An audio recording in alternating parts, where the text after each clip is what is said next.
Understanding is a subjective mind trap brought on by confusion, and the world of psychology attempts to understand the mind through knowledge.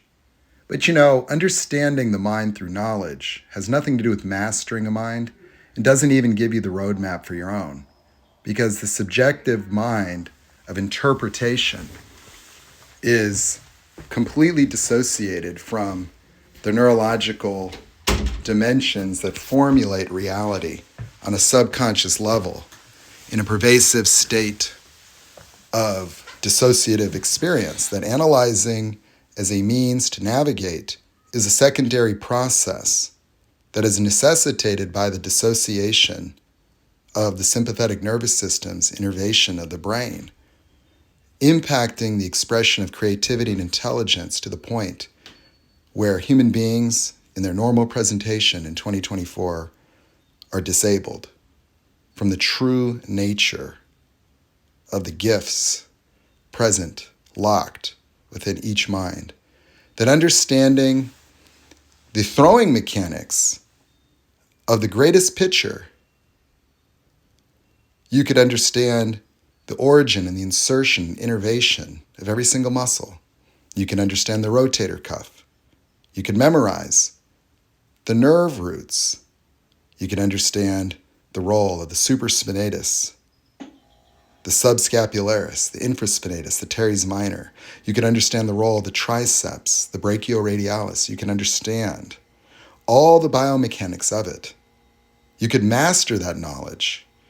And then if I handed you a baseball and said, we're putting you in, go strike someone out, how do you think you would do compared to the baseball player that you use to analyze and understand?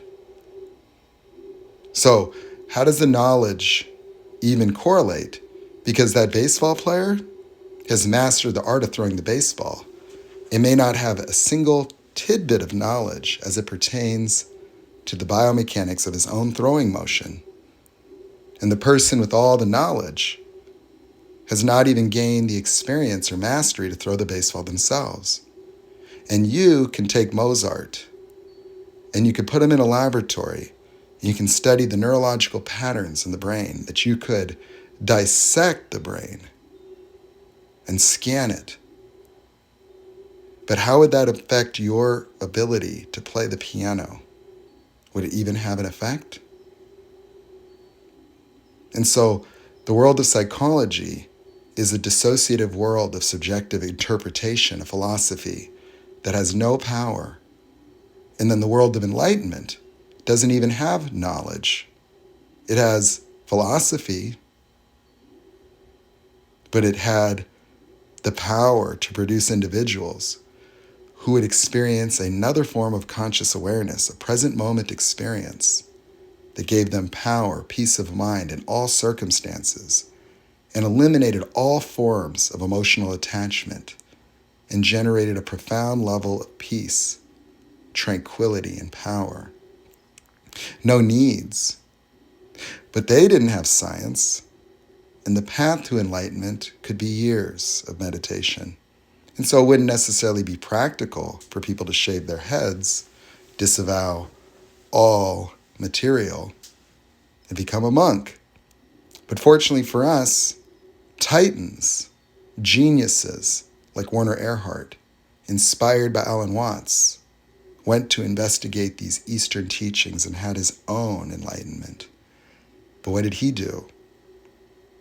Is he transformed it into a seminar where instead of addressing enlightenment through the relaxation of the sympathetic nervous system and the activation of the parasympathetic that causes your consciousness to go free when dreaming and sequesters you to tunnel vision when you arouse in the morning, he invented powerful exercises that each one would cause a transformation.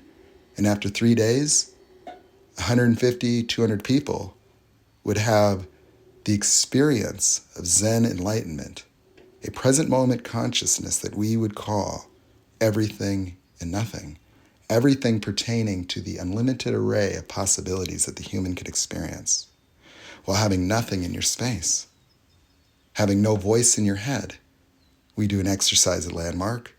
We call it the always and already listening, where the mind of analyzing and ruminating is turned off for the first time in a simple exercise where it deletes it.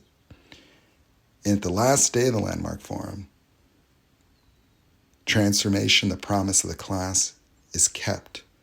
Because you walk in and you see a board that says transformation, the genesis of a new realm of possibility.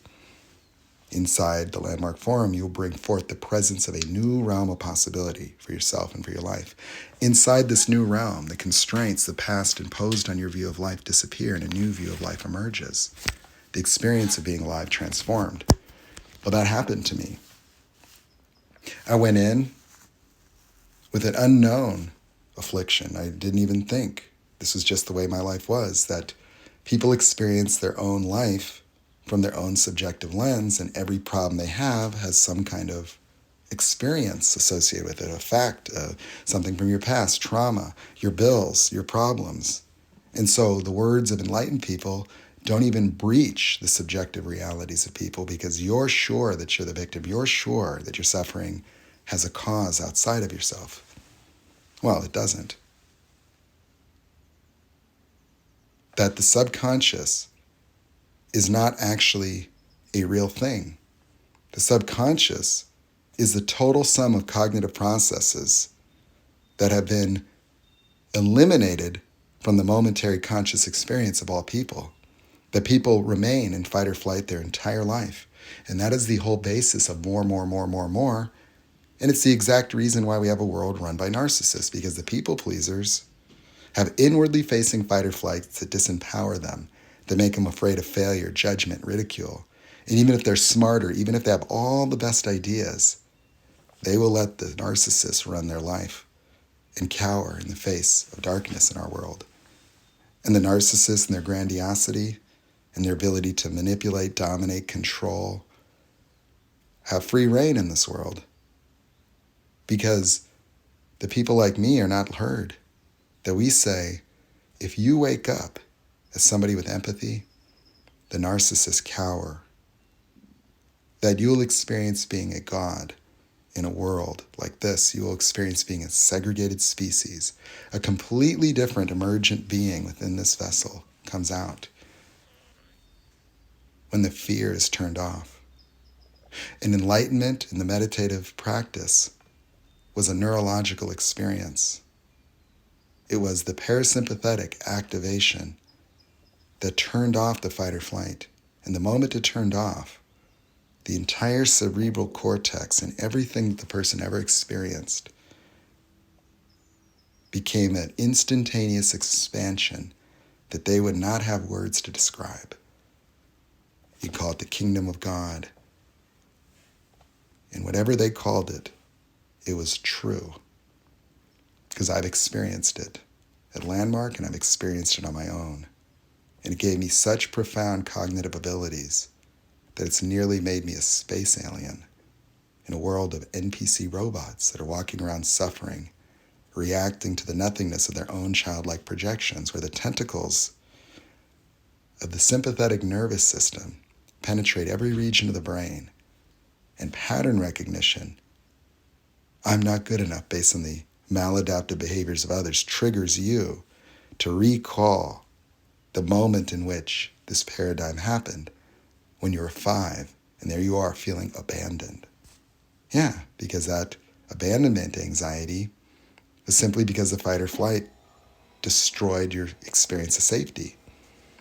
And so you're walking around sequestered within the tunnel vision of an evolutionarily developed conscious modifier for animals to force them to run from a predator, and blocking all the cognitive processes associated with their environment until the threat is eliminated. But you can't eliminate your threat, because your threat is your broken self. Your threat is the improperly formed fight or flight, where the something's wrong that has an animal look around outside as you look inside. And what you find is the anxiety that took away the love, that took away the confidence, that took away the security of the parents, and initiated an artificial, inescapable abandonment that you'll spend the rest of your life trying to fix and change to no avail.